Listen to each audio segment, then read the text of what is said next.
Hey guys, this is Jeff from Team Shockwave, and we have Joseph Williams, who placed third place at the Boston Regionals today, and here's his deck profile. Alright, first off, shout out to Team Phantom. You guys helped me finish up a couple of things with the deck, so let's get right into it. First card is 3 Perform Age Plush Fire. This card just, it screams advantage, does a lot of work. 3 Luster Pendulum, same thing. Card's just bananas. It hit that and Plush Fire just puts in a lot of work. 2 Vector Pendulums. Now, I ran these as a last-second decision because I wanted to run a quicker engine than what I was running before, and it ended up working phenomenally. 2 Mirror Conductor. I was going back and forth between 1 and 2, but I decided to do 2 so I could have a second one to summon and still have one for the pendulum scale in case I needed it, and it ended up coming out clutch quite a few times. And last for the Pendulum Monsters, 2 Rise Bell, the Summoner. Now this card is kind of weird, but it puts in a lot of work. It's scale 2, level 3.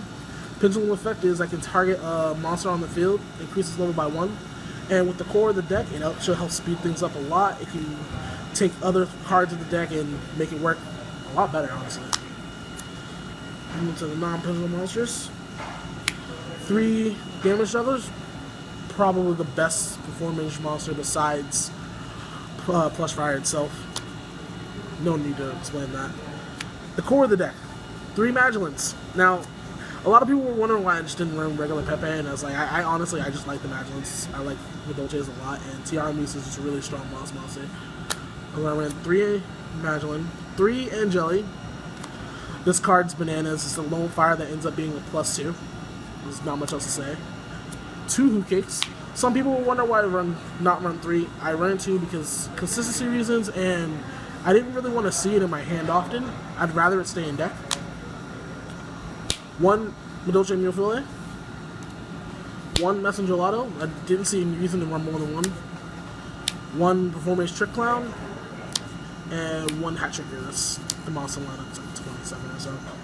Going on to the spells, I mained 2 Wavering Eyes. I didn't want to main 3 because running 3 and then running into a deck that wasn't pendulums, it produced brick hands, especially if I didn't really have pendulums to go with.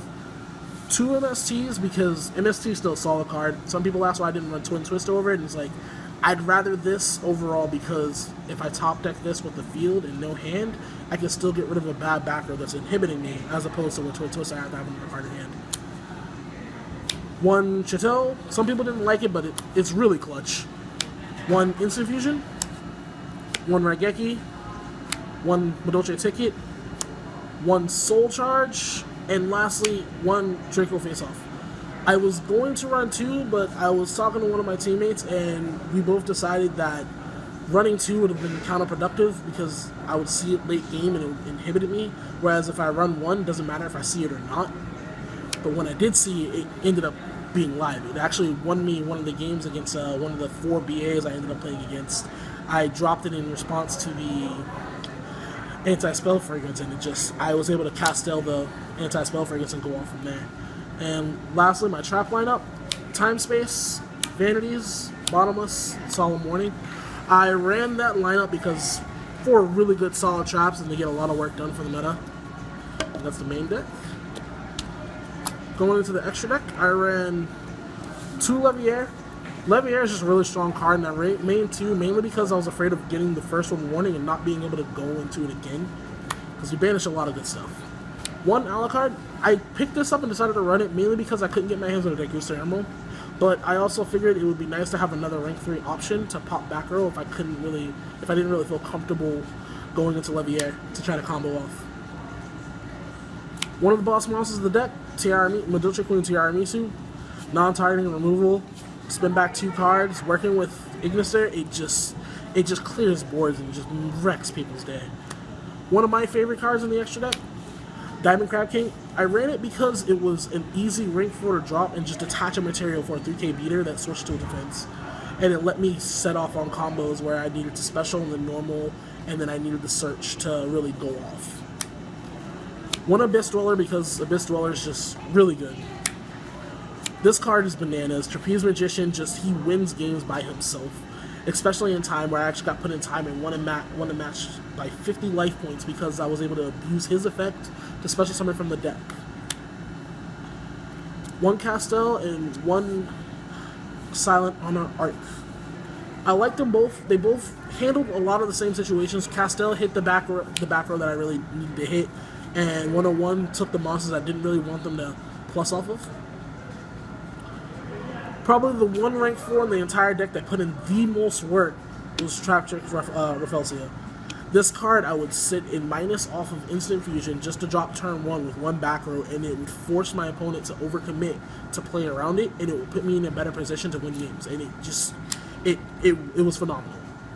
1 Madolche Pudding Cess a la mode.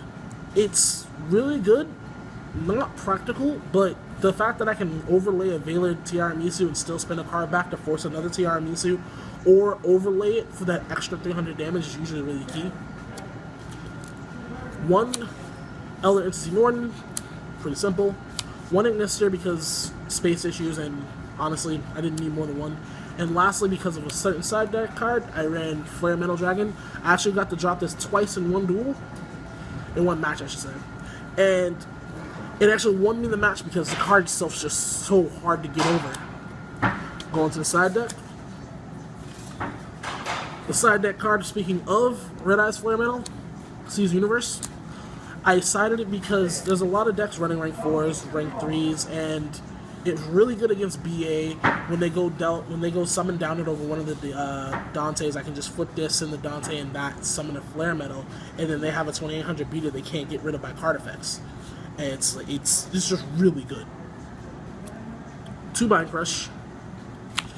Didn't really side it in that much, but it just felt like a staple.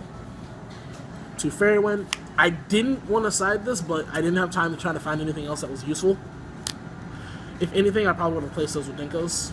2 Iron Wall. I sided these in against the Cosmo matches I had, but I never saw them. But the card does work against Cosmos. 2 Storm. This actually won me one of my games against the first BA I played, because I was able to pop both his back row by sacrificing my scales and then just OTK him, because Storm's just that good. 1 MST, just in case. 1 Nightmare. It was a random tech that I wanted to try, but I ended up not needing it. The 3rd Waving Eyes for Pendulum matchups. And last, 2 Maxi. Maxi for a lot of decks, especially Pendulums, because if they decided to go off, if I drew into a damage dealer, I could counter OTK. And that's pretty much it, really.